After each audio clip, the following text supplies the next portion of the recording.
David Creighton. He's just been a tremendous member of our community. David, I'd like to welcome you to the Brick of the Week.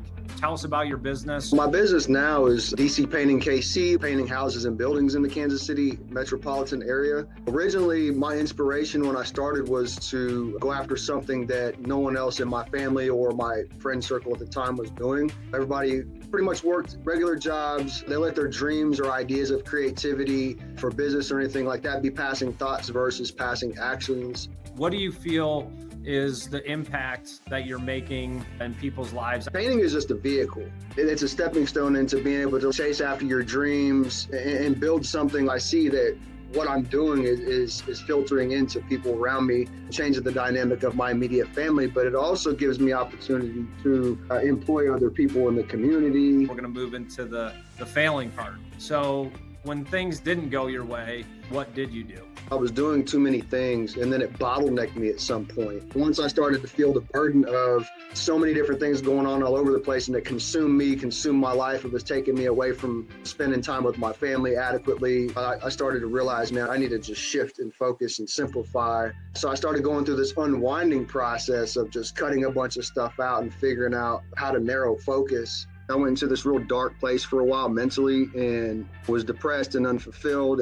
But it was in that time of darkness that I was able to redefine myself and shift my focus and just figure out how to just keep pushing past that and the determination not to quit, because I've already come this far, and if I throw in the towel, that does nobody any justice. My first LinkedIn Live event was entrepreneurship and depression. I could not believe how many people signed up for it. It is a lonely place. That is why we started the House of Bricks community.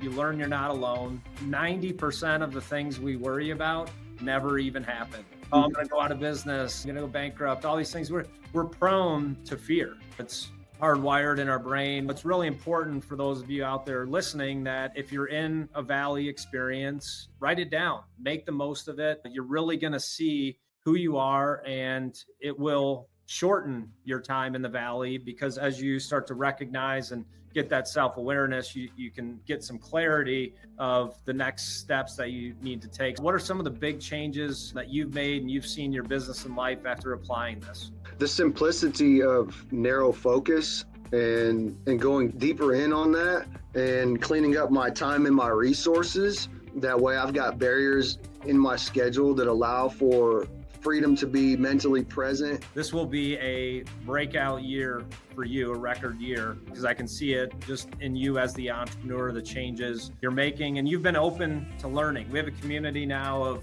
50 plus people, but you've been very consistent in showing up, giving to others, seeking advice, and now I think you're positioned for that rapid growth. So you've gone through the process. I've watched you test, I've watched you fail. You learned in Q4, and now you're ready to grow. Before, I was building on sand essentially, but now it's like, okay, I can build on a stronger foundation. I love that. You cannot have progress without the process, and you cannot step into something new without letting go of something old. So everyone listening out there, the first step is always the most difficult, but you have to start before you're ready, because you never are. That's the reason you're standing still. So take that first step.